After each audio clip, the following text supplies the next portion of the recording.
Hey everyone, it's Nixie, and today I want to recap my time at battle-hardened San Francisco and PTI San Fran, which I guess is now called Proquest Plus. Sorry this took over a week after the event ended, but I just wanted to take a break and catch up on some family time. But yeah, this tournament was pretty awesome. I had a really good time. Got to meet a lot of locals as well as some great friends and players from SoCal. Also got to meet some fans and gave out quite a bit of sleeve, so that was cool as well. Speaking of that, I want to say thanks to those fans for watching my videos and also supporting me on Patreon. Your support means a lot and motivates me to keep on pushing out videos. So again, thank you so much. With that, let's just jump into the tournament recap. So for the Battle Hardened, I was really sure I was going to be playing my Dawnblade list, which I have been working on for quite a while now. It's an iteration to my PT LA list, and the results have been pretty good with it on Talishar, and I felt really confident about this list. But at the same time, I started doubting myself, only because I made that other video recently about how to beat Hatchet Dories. In that video, I talk about if Hatchet Dories are running around, then Dawnblade will be unfavored in that matchup. And a great alternative would be a pure Decimator build, even though I really don't enjoy this weapon at all. But I did make a few Decimator lists and test it out to make sure I wasn't making things up. And yeah, this list felt really good into Hatchet Dories. And at the same time, it felt really good into a lot of heroes, even Victor, which Dawnblade really struggles into, and also Lag Prism, which could easily be fatigued with this list too. And I knew that there are going to be a lot more Prisms now, because Dromai's gone. So I was in quite a dilemma. I decided to print out both deck lists and just choose what I'll be playing when I got to the event by scoping out what kind of heroes are being played. So the day of the tourney, I get there, look around, and notice, quite a few Dorinthias, and I'm assuming all of them are on hatchets. There's also Kasai, Victor, Prisms, and Azaleas. All those heroes are great for Decimators, or heroes I'd rather play with Decimator into. There's also a few KOs and Kanos, which I'd rather play Dawnblade into, but nothing really stood out to me. So I decided to take my own advice from the video and rock the Decimator for the Battle Hardened. I'll leave a link to my list in the description of the video so you guys could look at it afterwards. So, gearing up, I play into my first match and it is into Kasai. And we're both, I guess, kind of like flustered because it's the very first match, getting ready. I'm not really used to Decimator yet, playing in person. I always usually just play on Talishar with this list. So I was like, do I have all my equipment right? Making sure everything's okay. The Kasai player, she's on Dominion, but I guess she was flustered too, so she forgot to make a gold to start the game. So that was kind of a bummer for her. And in this game, my plan is just to block out as much as possible to deny gold and copper generation. And that's what I do. I just stop all those hands that she's able to try to push to get that engine started, and she never can. The game ends up going very long because I'm blocking out quite a bit, but I do swing when I can. And with about 1 minute left, I'm able to finally kill her. So, got the game, got the win, but I did note that I need to play faster because I don't want to go to time with this list. And now that I have to play in person, I understand okay, this is going to be like a grindy game. So, keep that in mind for myself for next time. So, second game was into Nick on Hatchet Dory, who recently became a Patreon member. So, bummer that I have to fight a fan. At the same time, hopefully he can experience this matchup and understand how it plays out on the Hatchet side versus Decimator, and could end up being a good experience for him. So for this matchup, I pretty much do the same thing that I did for Kasai, block out as much as I can, especially the first swing and then the second winning if possible. And that's what I do, and he sometimes tries to go a third swing if I don't block the second swing. But for me, that's kind of baiting it because I have a defense reaction. So he sometimes wastes his Blade Runner for that, or shift the tides of battle. and he's not able to get third swings in that often. And with this game, I'm able to grind him down and get the win. So thanks for the game, Nick. But yeah, maybe also try out Decimator in the future too if Hatchet Door doesn't work out that well. Third game was into Zach on Prism, who is part of the team from SoCal. I figured he was on lag, so brought my fatigue package with time skippers. This game started off as expected, where I always block out the first Herald or popped it, and then swing at problematic auras if it's there. And yeah, game was going pretty smooth for me. I think I was up 39 to 20, so feeling pretty good. But then he plays out a Parable of Humility and Ode to Wrath, which was something I never seen in a lag build, so I was thinking that was kind of weird.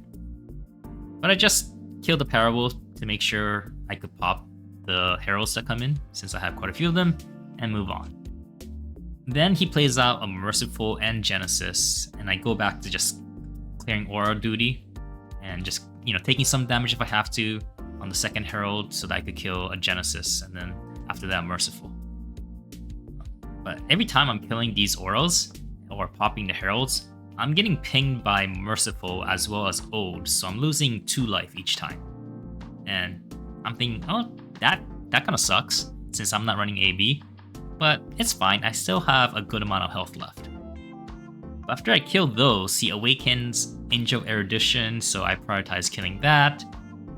And doing so forces me to hold on to some cards, eke some damage because he's swinging with the Angel as well as some Heralds, and I have to always keep a blue.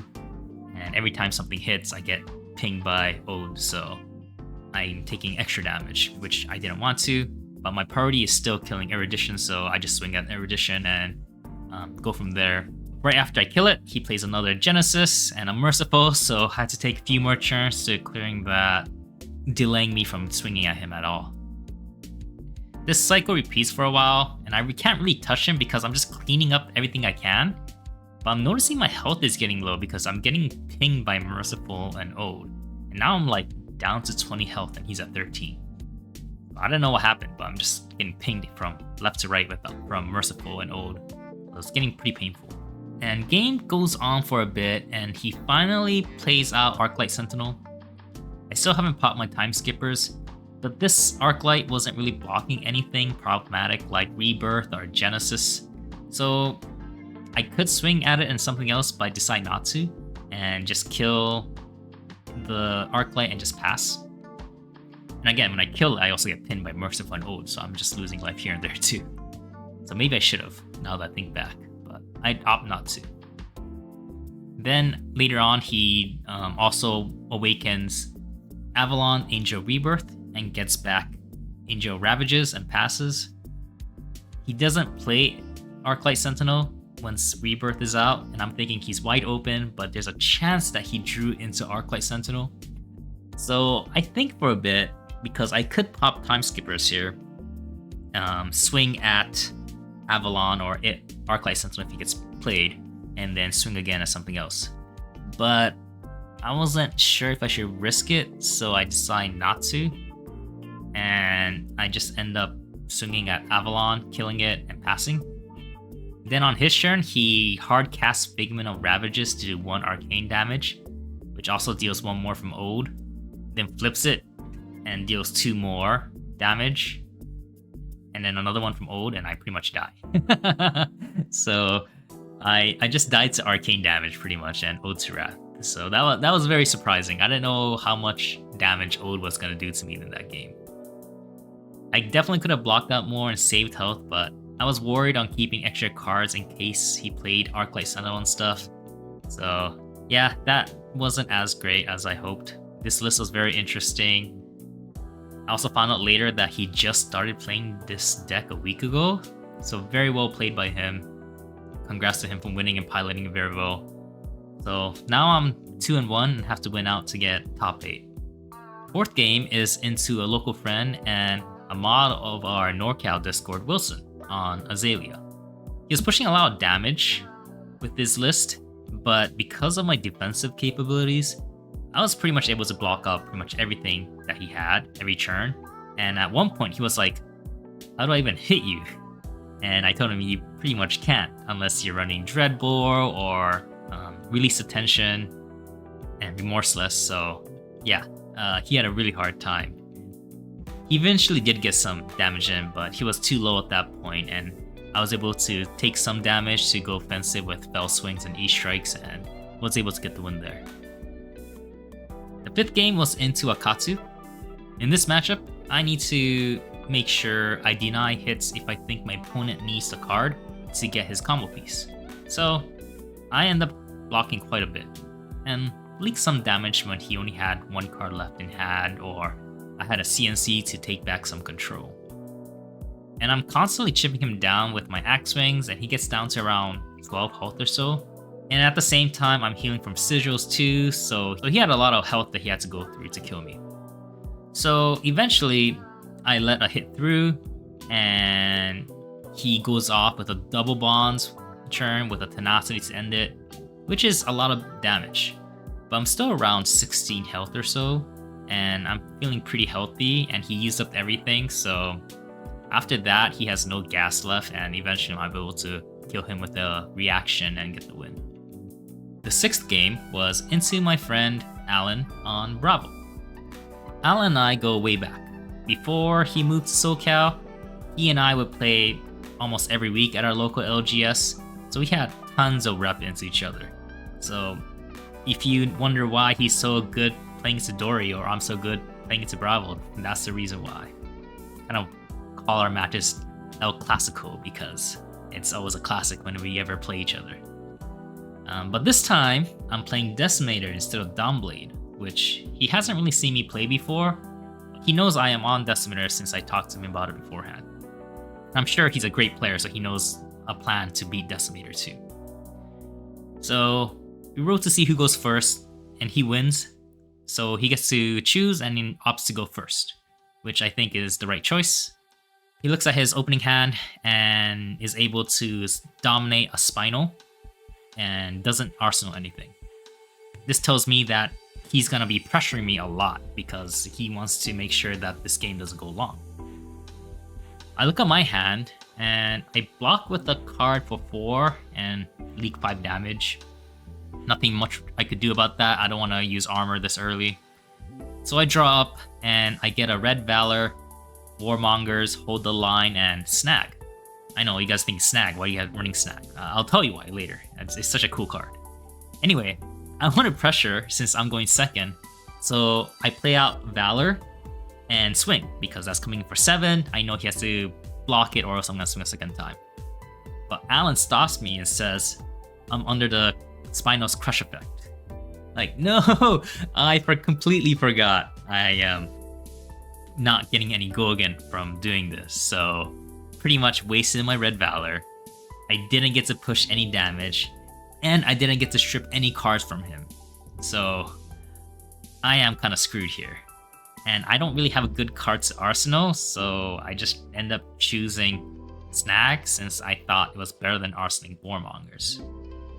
Then on his turn, he dominates a Crippling Crush, which forces me to block with all my equipment and a card to stop the crush effect because I don't want this to just snowball out of control. Then I finally get a turn and swing back and we kind of play it from there. Game goes on for a bit, and a few turns later, Alan plays a CNC with a Tunic up and 1 resource floating and an Arsenal card. So I think for a bit, and I block for 6 and he pummels, which I then finally able to play out my Snag from the arsenal. I finally get him with it. So he's like, what, Snag? Like, he's like so disappointed. I'm like, aha, that's why I run Snag. So it worked out, but it did sit in my arsenal for a bit because I actually didn't get any defense reactions early on. I don't know why, but it was stuck there, but it worked out, right? I was able to deny the CNC pummel value, but he does later pummel me again with another CNC. And I had a lot of Drex in hand, so I couldn't overblock or anything. So the game goes very long, and we both have sigils, but I have 2 remembrances that I play out. And eventually, I get there with a CNC that I pump with Fatal Engagement. So, good game, Alan, but got the win there. So now I am 5-1. The last game is against another person on the SoCal team, Anthony. He's playing Dash and knows I am on Decimator since I told him I was on Decimator when I met him during the middle of the day. But I didn't know what kind of Dash he was on. And so I'm just assuming Pistol Dash, because that's what most Dashes will be. He wins the die roll, goes first. He starts off with Induction Chamber, loads it, and then plays out a Spark to play out a Purifier. So, an awesome start to him. And my hand really sucks because it's like all blues, so all I could do is just swing, which is not great because I really need to pressure him. He blocks with one card, takes some damage, and goes to his turn. And then he loads up his chamber, you know, does the whole thing of shooting and reloading and whatnot, and then plays out another Spark to grab another Purifier. So, not looking good. It already has 2 Purifiers out in one chamber. So I try to pressure a bit, and he blocks out and loads the weapon, you know, shoots 2 times and passes. And that goes on for like another turn. But then in a different turn, he ends up doing the same thing but also boosts, which I found very interesting because usually Pistol Dash never boosts in the beginning because they could end up boosting a generic defense reaction card. So after he does that, I realize he isn't running any defense reactions. So he's just boosting comfortably. So I switch plans to go harder on fatigue to prevent as much damage as possible and swing only if he lets me. But then on the next turn, he draws into his first high octane, boosts 2 cards, and then shoots me like 4 or 5 times. I try to block out as much as possible, but in this hand, you know, I still can't block everything and leak quite a bit of damage. Then I just pass back because of nothing. Next turn, he loads up all his items and plays out his 3rd Purifier, which is not great. 3 Purifiers, 1 Induction Chamber. So I try to push as much damage as I can, and he takes quite a bit of damage to hold on to a full grip. Then he plays out another high octane, shoots me again for 4 or 5 times. And on this turn, unfortunately I have a no block of Snag in my hand, so I can't block out. Thinking back, I should have taken out the Snag, but I just wanted the blue count, so I kept it in. But I definitely should have taken it out from my list. So I leak 3 extra damage that I didn't need to, really. So we keep playing, and eventually we both get around 10 health. He finds his last high octane, and I can't block everything out because he's able to boost into shooting for like 4 or 5 times, each one shooting for 5 damage. So yeah, can't block it out, and I lose. Very well played by him, and I probably should have tried to fatigue sooner, but I just realized it way too late. So, end up going 5-2, and unfortunately don't get top 8. I am placed 12th, which isn't terrible, but not the result I was hoping for. Overall, I think the deck performed very well. I'll leave the link to the deck again in the description. I'll probably make a Patreon description about this list on why I made some card choices later on. Oh, I want to say congrats to my friend Oliver for winning the Battle Hardened on his Iris Switch list. Super proud of him. I told you guys his list was super scary. Although I also hate that his list won because now it's going to be more popular and, you know, very powerful. I think people were undervaluing how good Iris could be. And it makes running a fatigue plan into Prism very punishing because if they run Iris, you get punished really hard. So, darn you, Oliver, why you gotta do this? Oh well. But yeah, congrats to him. So, now onto the second day, the Proquest Plus. I had a decision to make. On one hand, I could run it back with the Decimator since it did very well. And now I got more reps with it, so I feel more comfortable. And it probably does have the better meta matchups for this tournament. But on the other hand, I could go with a real weapon of Dawnblade, as Lord James White intended. But yeah, it's gonna have the worst matchups for sure. I end up taking both lists again and decide to go with my gut and choose Dawnblade. You know, what kind of Dory main would I be if I ran Decimator for both days, right? So, that's what I decided to do. And here's the meta breakdown of the Proquest Plus. A lot more chaos than the other day, but other than that, not much different. So first game was into Katsu. I go first, able to chip some damage in. On her first turn, she plays Warmongers, but I have Agile Windup, and I discard that to make an Agility token. So that's why I think, you know, Agile Windup is very good to get around Warmongers. And on my turn, I'm able to pressure and get a counter. And from there on, I'm able to snowball, put enough pressure that she eventually has to even block with Pouncing Links and couldn't pressure back after, and able to get the win. Second game was into a local KO. I lose the die roll here and I have to go first. I get a red Valor, so I play that and swing for 6. He thinks for a bit and thinks and decides to block with a 3 block and Blood Rush Bellows. Like, oh, that's huge that he's blocking with Blood Rush Bellows. So I pump it and go over and think he has like Reckless Swing or something, but he doesn't. He says no D-reacts. So he hits, I pump with Bracers and swing for 4. He looks at his hand and sighs and thinks about using his equipment, but opts not to, and blocks with another Blood Rush Bellows. Ouch, that's so rough for him, losing both Blood Rush Bellows turn 0. And I get a counter, because I guess he didn't want to use his armor, and his last card was a no block. So, very rough for him. From there, we just swing at each other back and forth. He does get another Blood Rush Bellows, but I just pop my Balance of Justice and have a big churn. On my last turn, I swing with like 2 counters and can only block with 1 card and all his equipment. And I get over and able to end the game. And then he shows me his hand and it's like 3 no blocks. So he couldn't block out anymore, even if he wanted to. So, very rough for him. But sometimes that's how the KO matchup goes. His list is very toon offensive, so getting those no block hands could be very punishing. Third game was into Azalea. He goes first, looks at his hand, and just passes.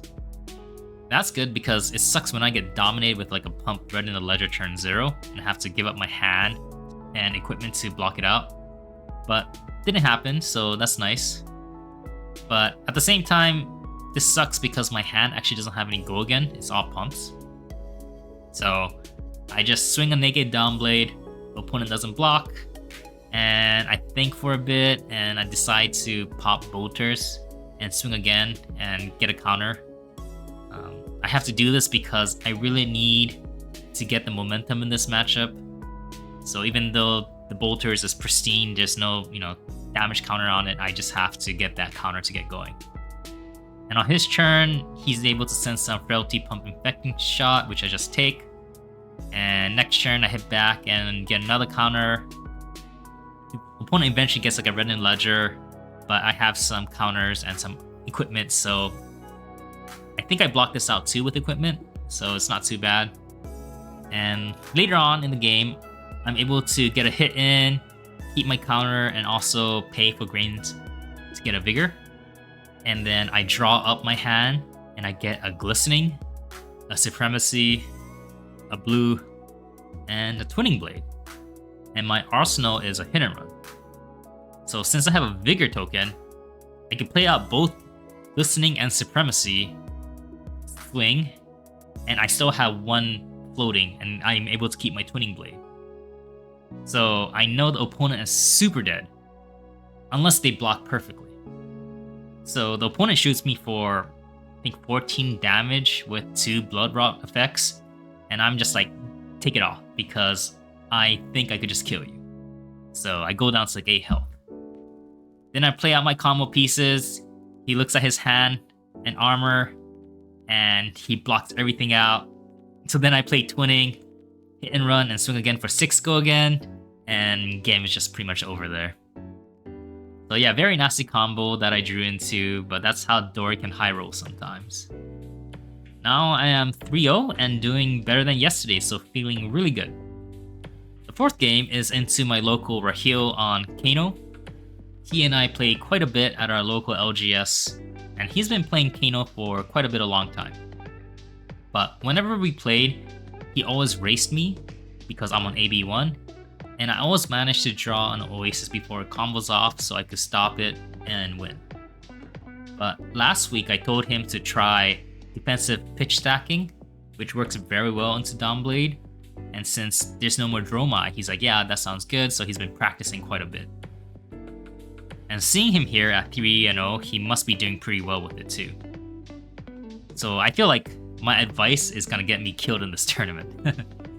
So we start playing, and I end up losing Dairo. He goes first. He does, some red spindle or something, and I gonna have AB1, so I take quite a bit of damage, turn 0. And he's able to arsenal something, and I swing back, but he does have defensive cards, and I can't get over, and I can't manage to get counters early on. And for me, I'm just trying to keep cards and not AB any of these small arcane damage that he follows up with later on, because I need all the pumps I can to get over his defensive cards. So the game continues on for a while, and as I'm playing, I realize I'm not drawing any Oasis. I know I put 3 in because that's what I always run, but I'm just not drawing any of them. And usually at this time I would hopefully have 1 so I could arsenal it, but it's like turn 7, I haven't seen 1 at all. So I'm getting kind of worried. And all the while I'm getting chipped by some arcane damage here and there, because I'm only running that AB1. So I'm thinking this is not good at all, because if he ever goes off because I'm completely blank, I'm just gonna get blasted and I'm just gonna die. And at the same time, I know that he's also getting near his pitch stack. So I am starting to sweat quite a bit. At one point, I attack with Valor and swing for 6. And he perfect blocks for 6. And I have a Blade Flurry in Arsenal, so I could pump it. But I'm pretty sure he has a D-Rack, because why else would he perfect block, right? So I just think for a bit and pass and fake I don't have anything. And then he thinks and passes back and goes on about our turn. So I do this to force him to keep D-Reacts in his hand so he can't filter as fast. And also to make him think I don't have a pump in Arsenal and maybe I have an Oasis, just to do some mind games. So I do this for a few turns, and eventually he lets a naked Dawnblade hit and he keeps a full card hand. And that makes me really nervous. So I just break bolters and swing again. And I don't have Oasis yet, I just have pumps. He then looks at his hand, thinks for a bit, and then decides to perfect block, which makes me feel much better because I was afraid that he was gonna go off. Then I'm able to pump with a card and Blade Flurry for 5, and able to go over his D-React and get a counter. So that was a pretty big shift in momentum from there. Next turn, I think I swung with the Go Again Source, and then he blocked out, but I had a Singing Twinning combo, so he had to waste his D-React on the second swing because it's gonna hit already from the Singing. So I kept my counter, and I'm able to Arsenal just a random card so that I always have a card in Arsenal to make him think I have Oasis. And now he's like at 5 health. And I play a Glistening and then swing a Dawnblade. And he thinks for a long time. And he's like looking at his hand, counting his cards in graveyard, thinks a bit more, and then says, I think I'm at pitch stack. And I am so nervous because I finally drew into my first Oasis, but I only have 1 blue. So a double Wildfire just cooks me. So he Kanos and is about to go off, but he realizes he Kanos a blue card, which is not what he expected. And he Kanos again. It's another blue card. He's like, uh-oh. And what he realizes, he was actually off by 1 hand. So he went off just a little bit too soon. So he keeps on Kanoing for a bit more, and he finally finds his Wildfire and double Blazings. But he's not able to play at all pretty much, and I'm able to stuff the one wildflower he had from Arsenal with the one Oasis I had. So I'm able to get the win there. Very lucky because he definitely could have killed me if I just waited one more turn. So now I am 4-0. The next game is against the owner of MetalFab Tokens, Brandon, on Katsu. We roll to see who goes first. He wins, so he goes second, which means that he's on Lynx and going to try burst me. I board to also be aggressive because I want to force him to block, and we get ready to play. But then a judge comes over to us to let us know they are going to deck check us, which is a bummer because it's always nerve-wracking to get deck checked. And once they get a card, we talk for a bit, how he became MetalFab Tokens guy, how things are going, why I played Dory, etc. Then the judges come back and lets me know my deck was fine, which is great. But Brandon had an error in his deck list, so he got an IP2, which sucks a lot that he got penalized. And since he chose to go second, he had to be IP penalized for 2 full turns after turn 0 blocking, so it was very difficult for him, especially as Katsu. And on turn 0, trying to block out Dory with 3 cards is pretty hard. So I'm able to get a counter early on, able to put a lot of pressure. He's able to get a Bonds loop off of Lynx, but can't pressure enough to strip my cards entirely, and eventually I'm able to get the win. I felt bad about the win, but he stated don't worry about it since, it was his error. And he also gave me a Dory pin, so thanks so much, Brandon. We'll always rock that from now on. And I'm pretty happy now, I guess, because I am 5-0 and there's only one other 5-0 left. So I am definitely locked for top 8 at this point. The next match is into the other 5-0, which is Andrew from SoCal team on KO. This matchup is pretty favored for Dawnblade Dory, but you could still lose, so I'm still gonna be very cautious about how I play. And I would love to go second, but again, my opponent wins the die roll and he chooses to go second. I draw up and have an okay hand with like agile windup and commanding performance and such, and I could swing, but I decide to instead set up a pretty good second turn. So I decide to just discard agile windup and make an agility. Andrew looks at his hand and says, "Oh, that sucks." And he also discards an agile windup before ending his turn. So him saying that makes me think he has a pretty bad hand. And he draws 1 card, looks at his hand, and says, "That's not better." So I'm thinking, yes, I got this, I'm gonna win. So he thinks for quite a bit, plays Savage Feast, discards a 6, and draws a card for 6 go again. I don't block because it's not that threatening at all, and I'm gonna be hitting back much harder. So then he thinks for a bit more and says, why not? And plays a Blood Rush Bellows and discards a card, which turns to be Beast Within, and draws a 6 power from it. And it was like a red Bear Fangs or something. So it's like, oh, that's pretty good. And then he claws for 5 and then Bear Fangs for 10. So that's pretty good for a 4-card hand. And that was a lot of damage. And I took most of it and go down to 20-something health already. And that was on, again, turn 1. So not looking great. On my turn, I play Commanding Performance and swing with Go Again. He doesn't block it. I swing again. He uses armor to block it. And I have a pump to go over, so I get a counter. He then comes in for I think 14 damage still. And I block with some cards and armor. So I'm getting kind of low already, in the 10-15 health range. On my turn, I swing with the counter. He doesn't block. And I think for a bit, and I decide to break bolters to swing again. And at this point, I'm thinking because I have 3 resources left, and I have a 2-pump Fatal Engagement in Arsenal. So with 3 resources, if I pump with Bracers, then I go down from 3 to 2 resources, and then I swing. Now I'm down to 1. and I won't be able to play it if he does decide to block. And I won't be able to get my second counter, which is pretty bad. I really want to be getting counters in this matchup.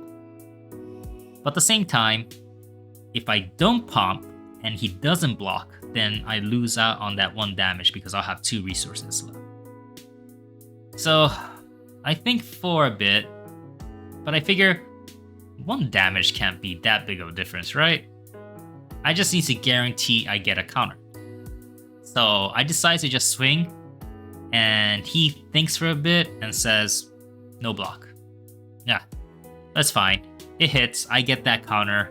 I use one of the resources for grains and just waste the other resource. So it's fine, I still got my counter, right? And then on his turn, he attacks me with some cards and swings with weapon, and then ends with like a send packing, which banishes my blue fatal engagement. So I block out to get that blue back.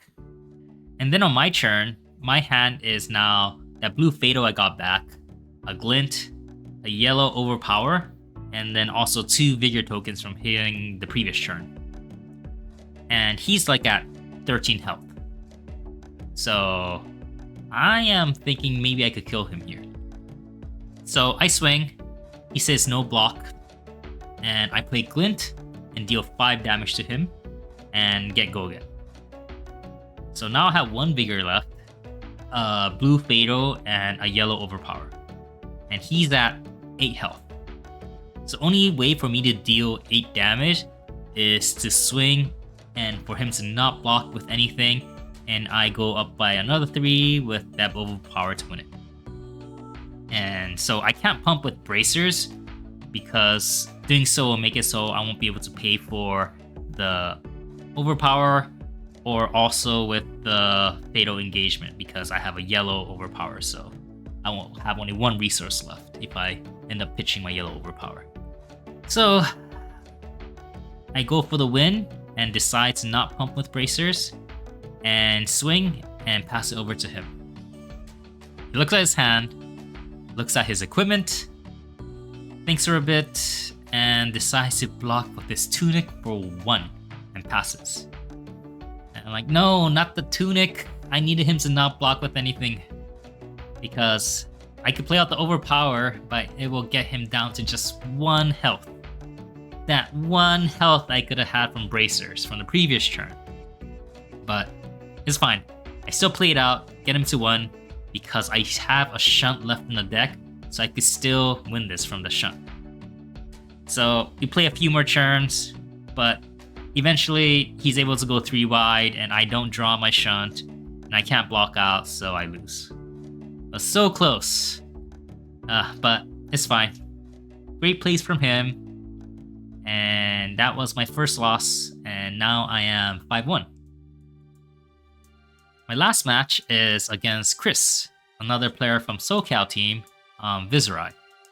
And he's on OTK Fabrary, which is not great for me because I'm not running Burdens of the Past, so it's going to be really hard for me to get counters.